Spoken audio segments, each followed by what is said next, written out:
ഹേ homies, അപ്പം ഇന്ന് അനീറ്റയുടെ birthday ആണ്. അപ്പം ഞാനും നന്ദു ഓർത്തു അവളുടെ വീട്ടിലേക്ക് പോകാമെന്ന് ഓർത്തു. അപ്പം ഞാനാണെങ്കിൽ രാവിലെ തന്നെ മെട്രോ ഒക്കെ കയറി നന്ദുവിൻ്റെ അടുത്തേക്ക് പോവാണ്. അങ്ങനെ നന്ദുവിനെ കണ്ടു റെയിൽവേ സ്റ്റേഷനിൽ വെച്ച്.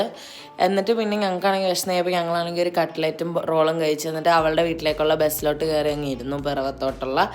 എന്നിട്ട് അവിടെ ചെന്ന് ഇറങ്ങി ഒരു കേക്കും കൂടെ വാങ്ങിച്ചു. അനീറ്റ എന്നൊക്കെ എഴുതിപ്പിച്ചു അവിടുത്തെ ഒരു സ്ഥലത്ത്. എന്നിട്ട് പിന്നെ ഞങ്ങളവിടുത്തെ എന്നാൽ പിന്നെ അവരുടെ വീട്ടിലോട്ടുള്ള വഴി ചോദിച്ചു ഒരു ഓട്ടോ ചേട്ടൻ്റെ അടുത്ത് കയറിയപ്പോൾ കറക്റ്റ് സ്ഥലത്ത് കൊണ്ടിറങ്ങി.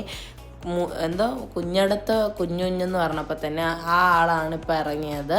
അത് കഴിഞ്ഞിട്ട് നമ്മുടെ അനീറ്റയൊക്കെ വന്നു. എന്നിട്ട് ഞങ്ങൾ ഒത്തിരി നേരം വർത്തമാനമൊക്കെ പറഞ്ഞു, ഗിഫ്റ്റൊക്കെ കൈമാറി. പിന്നെ അത് കഴിഞ്ഞിട്ട് കപ്പയൊക്കെ കഴിച്ച് കഴിഞ്ഞിട്ട് ഇവളുടെ ഒരു ഫ്രണ്ടിനെ കാണാൻ വേണ്ടി പോയി. അങ്ങനെ വൈകുന്നേരമൊക്കെ ആയി കഴിഞ്ഞപ്പോൾ കേക്കും കൂടെ ഞങ്ങൾ മുറിച്ചു. അങ്ങനെ കിടന്ന് ഉറങ്ങി. Bye bye.